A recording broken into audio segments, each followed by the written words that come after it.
जय हिंद दोस्तों, कैसे हैं आप लोग। तो आज हम बात करने वाले हैं साल 2009 में आई एक स्लैशर फिल्म स्टॉन्टन हिल के बारे में। दोस्तों, फिल्म की स्टार्टिंग में हमें सन 1969 वर्जीनिया दिखाया जाता है, जहां पे 5 कॉलेज स्टूडेंट्स वॉशिंगटन जा रहे थे राइड्स के लिए। इनके नाम होते हैं कोल, जॉर्डन, बून, रायना और ट्रिश।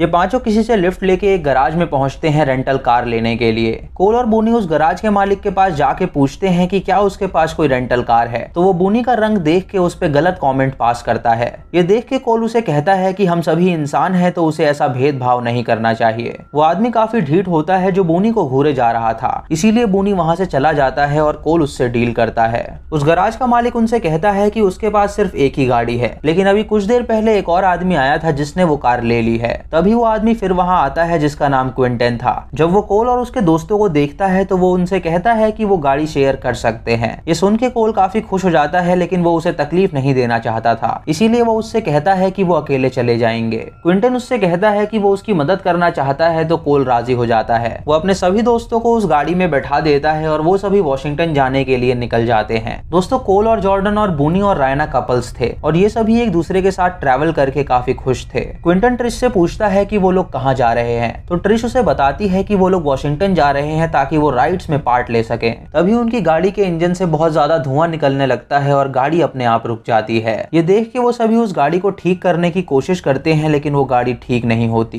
क्विंटन उन्हें कहता है कि यहाँ पास ही में एक फार्म है, तो उन्हें वहां चल के रुकना चाहिए। ये सुन के वो सभी हैरान हो जाते हैं और सोचने लगते हैं कि क्विंटन को कैसे पता कि पास ही में एक फार्म है, लेकिन उनके पास कोई और चारा नहीं था, तो वो लोग उस फार्म में जाने के लिए निकल जाते हैं। फार्म हाउस का दरवाजा खटखटाते हैं, लेकिन कोई भी दरवाजा नहीं खोलता, मानो कि वहां पे कोई भी ना रहता हो। इधर क्विंटन एक कमरे में होता है और किसी से बात कर रहा होता है। वो उससे कहता है कि वो उन लोगों को यहाँ ले आया है और वो सभी जगह को चेक कर रहे हैं। दोस्तों, इससे हमें पता चलता है कि क्विंटन किसी मकसद से उन्हें यहाँ लाया है। फिर हमें एक पागल लड़का दिखाया जाता है जो उसी फार्म में रहता था। वो अपने गुड्डों के साथ खेलते हुए काफी अजीब तरह से व्यवहार कर रहा था। क्विंटन इन स्टूडेंट्स को इकट्ठा करता है और इनसे कहता है कि अब रात होने वाली है, तो क्यों ना वो इसी फार्म में रात गुजारे और अगली सुबह होते ही वो लोग यहाँ से निकल जाएंगे। क्विंटन की ये बात सुन के उन्हें लगता है कि शायद क्विंटन ठीक कह रहा है और वो लोग उस फार्म हाउस के अंदर जाके रेस्ट करते हैं। ये सभी लोग अपना अलग कैबिन ले लेते हैं और वहाँ पे रेस्ट करते हैं। फिर हमें उस फार्म के ओनर दिखाए जाते हैं जो कि मदर और उसकी बेटी थी। वो लोग टीवी में यूएसए के राइड्स देख रहे थे और वो देख के उन्हें काफी गुस्सा आता है। तभी बडी वहां आता है और हमें पता चलता है कि बडी मदर का बेटा है। वो लोग डाइनिंग टेबल पे बैठते हैं जहां खाने से पहले वो प्रेयर करते हैं। प्रेयर के बाद ग्रैंड मदर अपनी बोतल निकालती है पीने के लिए, तो उसकी बेटी उसके हाथ से वो बोतल छीन लेती है और उससे कहती है कि वो अब बूढ़ी हो गई है तो वो पीना बंद करे। ये सुन के उसकी माँ उसे बहुत डांट लगाती है, लेकिन वो उसे बोतल नहीं देती।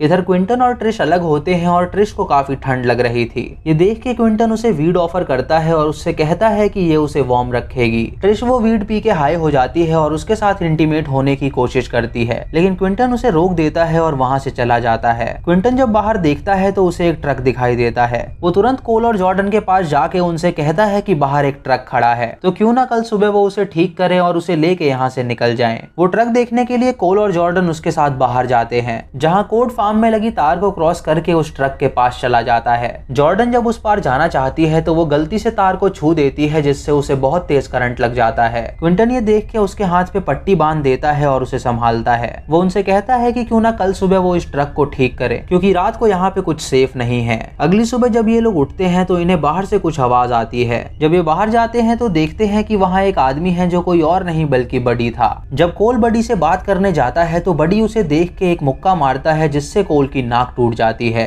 ये देख के बूनी बडी पे हमला कर देता है तो बडी उसे भी मारता है। तभी बडी की माँ वहाँ आके उनका झगड़ा छुड़ाती है। वो उनसे कहती है कि उसके बेटे का दिमाग बच्चों वाला है, इसीलिए उसने ऐसी हरकत करी। वो उन लोगों से माफी मांगती है तो वो लोग उसे माफ कर देते हैं। वो उनसे ये भी कहती है कि वो लोग उनके मेहमान हैं, तो क्यों ना वो उनके साथ नाश्ता करें। ये सुन के वो सभी बहुत खुश हो जाते हैं, क्योंकि वो सभी बहुत भूखे थे। उनके जाने के बाद क्विंटन मदर को इशारे करता है, जिससे हमें पता चलता है कि ये दोनों मिले हुए हैं। बडी उन सब के लिए खाना लेके आता है और वो सभी सभी उसे चाव से खाते हैं। दोस्तों ट्रिश को यहाँ पे कुछ ठीक नहीं लग रहा था और वो अपने दोस्तों को कहती है कि उन्हें यहाँ से चलना चाहिए। ये सुन के बूनी और रायना उस ट्रक को ठीक करने जाते हैं ताकि वो लोग यहाँ से निकल सकें। कोड और जॉर्डन बडी के पास जाके उससे माफी मांगते हैं और उससे कहते हैं कि वो नहीं चाहते थे कि वो उससे डरे। बडी जॉर्डन की खूबसूरती देख के उससे काफी शर्माता है और उससे पूछता है कि क्या वो उसकी दोस्त बनेगी। जॉर्डन उसे हाँ कह देती है तो बडी उसे अपना एक गुड्डा देता है। ये देख के कोल समझ जाता है कि उसे जॉर्डन पसंद आ गई है और उसके बाद वो उस ट्रक को ठीक करने के लिए जाता है।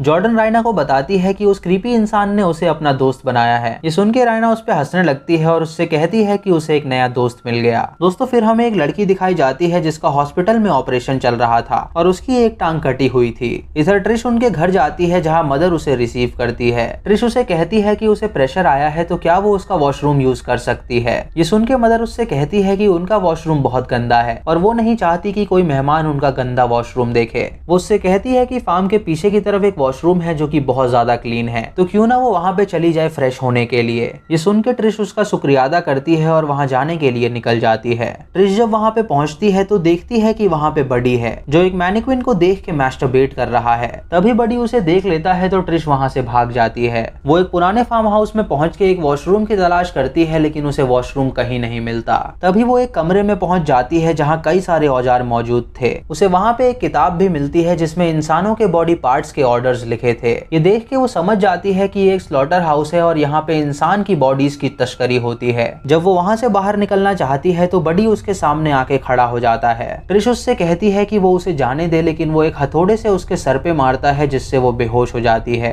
उसके बाद वो उसकी बॉडी को टेबल पे लिटा के उसे बांध देता है। वो एक ब्लेड से उसके हाथ पैर और गला काट देता है और ब्लड लॉस होने की वजह से ट्रिश की मौत हो जाती है। उसके बाद वो ट्रिश का गला धड़ से अलग कर देता है और उसके बॉडी की पूरी चमड़ी निकाल लेता है। इधर बूनी और रायना जब घूम रहे होते हैं तो उनके सामने मदर आ जाती है जो उनसे कहती है कि उनके लिए लंच भी उन्होंने तैयार कर दिया है। ये सुन के बूनी उसका शुक्रिया अदा करता है तो वो अपनी गन निकाल के बूनी की टांग पे शूट करती है जिससे बूनी की टांग कट जाती है। ये देख के रायना रोने लगती है तो वो उस बंदूक से रायना के सर पे मारती है जिससे वो बेहोश हो जाती है। फिर हमें फ्लैशबैक में दिखाया जाता है कि क्विंटन उस गराज में क्यों गया था। दोस्तों क्विंटन उस गराज में बॉडी पार्ट्स के ऑर्डर देने गया था क्योंकि वो गराज का मालिक उनका सप्लायर था जो उनके लिए बॉडी पार्ट्स को सप्लाई करता था। वो उसे कटी हुई टांग और इंसान की चमड़ी का ऑर्डर देता है तो वो गराज वाला उसे कहता है कि उसे खुद ही कुछ लोगों को वहां ले जाना होगा ताकि उसका काम आसान हो सके। इसीलिए वो प्लान करके उन लोगों को यहाँ लाया था ताकि वो उनके बॉडी पार्ट्स खरीद सके। इधर कोल और जॉर्डन देखते हैं कि बाहर से उनके फार्म का दरवाजा किसी ने बंद कर दिया है। ये देख के वो दोनों हैरान हो जाते हैं और वहाँ से बाहर निकलने की कोशिश करते हैं। तभी जॉर्डन खिड़की से बाहर देखती है जहाँ बडी ट्रिश की बॉडी को सुअरों को खाने के लिए दे रहा था। ये देख के वो बहुत डर जाती है और ये बात कोल और क्विंटन को बताती है। वो लोग बहुत डर जाते हैं और वहाँ से बाहर निकलने का रास्ता ढूंढने लगते हैं। इधर बूनी और रायना को उन लोगों ने स्लॉटर रूम में बांध रखा था। तभी बडी वहाँ आता है जो रायना के पास जाके उसके माथे पे एक चीरा लगाता है और उसके सर का पूरा स्कैल्प निकाल लेता है। रायना के साथ ये होता देख के बूनी काफी रोता है और बडी से कहता है कि वो ऐसा ना करे, लेकिन बडी जरा भी नहीं रुकता और रायना का पेट फाड़ के उसकी अतड़ियां बाहर निकाल लेता है जिससे रायना की मौत हो जाती है। इधर क्विंटन, कोल और जॉर्डन को एक जगह मिल जाती है जहाँ से वो बाहर निकल जाते हैं। क्विंटन उन्हें कहता है कि वो यहाँ से जा रहा है क्योंकि वो उनका साथ नहीं देना चाहता। वो उन दोनों को छोड़ के भाग जाता है जिससे उन दोनों को काफी बुरा लगता है। तभी वो दोनों बूनी के चिल्लाने की आवाज सुनते हैं तो वो स्लॉटर रूम के बाहर जाते हैं। वो खिड़की से देखते हैं कि बडी ने रायना को मार दिया है और बूनी को उन्होंने बांध रखा है। तभी मदर और ग्रैंड मदर वहाँ आते हैं और बूनी को रोता देख के वो उसे शांत कराते हैं। वो उससे कहते हैं कि ईश्वर ने उसके शरीर को चुना है ताकि वो किसी और के काम आ सके। ये कह के ग्रैंड मदर उसे एक इलेक्ट्रिक शॉक देती है जिससे उसकी मौत हो जाती है।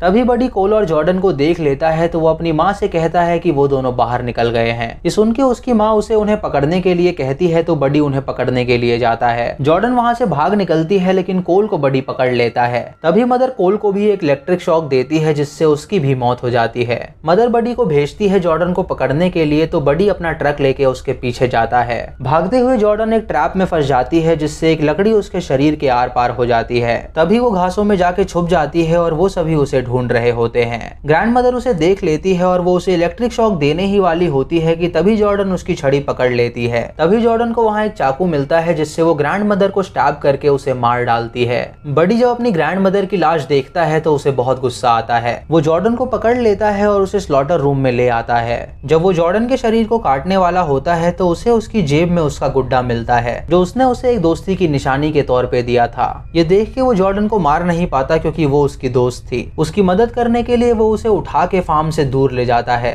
ताकि वो उसे एक सेफ जगह पहुंचा सके और वो वहां से भाग सके। तभी क्विंटन ये देख लेता है तो वो भाग के बडी पे हमला कर देता है, जिससे बडी और वो एक इलेक्ट्रिक जाली पे जा टकराते हैं और शॉक की वजह से बेहोश हो जाते हैं। फिर हमें उस हॉस्पिटल का सीन दिखाया जाता है जहां उस लड़की का ऑपरेशन चल रहा था। उस लड़की का पैर कटा हुआ था और उसे जोड़ने के लिए नए पैर की डिलीवरी हो गई थी। दोस्तों वो पैर किसी और के नहीं बल्कि ट्रिश के ही थे, यानी यहीं से उन्हें ऑर्डर आया था उस पैर के लिए। अगली सुबह उस गराज के मालिक को रास्ते में जॉर्डन मिलती है। वो उसे उठा के अपने ट्रक में रख देता है और उसे अपने साथ ले जाता है। फिर हमें फ्लैशबैक में दिखाया जाता है कि क्विंटन भी उस फैमिली का मेंबर है, यानी वो बडी का रियल भाई है और वो सभी उसी की प्लानिंग थी क्योंकि ये सबसे बड़ा ऑर्डर उन्हें आया था। उसने इन लोगों को लिफ्ट दी और जानबूझ के इन्हें फार्म में बुलाया ताकि वो इन्हें मार सके और इनके बॉडी पार्ट्स को सप्लाई कर सके। इधर हम देखते हैं कि जिस ट्रक में उसने जॉर्डन को रखा है उसी ट्रक में क्विंटन भी बैठा है, यानी जॉर्डन भी बच नहीं पाई है और उसे भी मार के वो उसके बॉडी पार्ट्स को सप्लाई करेंगे। तो दोस्तों ये थी आज की वीडियो। अगर चैनल पे नए हैं तो इसे सब्सक्राइब करें और बेल आइकॉन दबाएं नोटिफिकेशंस के लिए, और मूवी लिंक्स के लिए आप हमें टेलीग्राम पे फॉलो कर सकते हैं। दोस्तों वीडियो को लाइक और शेयर करना बिल्कुल मत भूलिएगा। तो मैं मिलता हूँ आपको अगली वीडियो में, तब तक के लिए जय हिंद।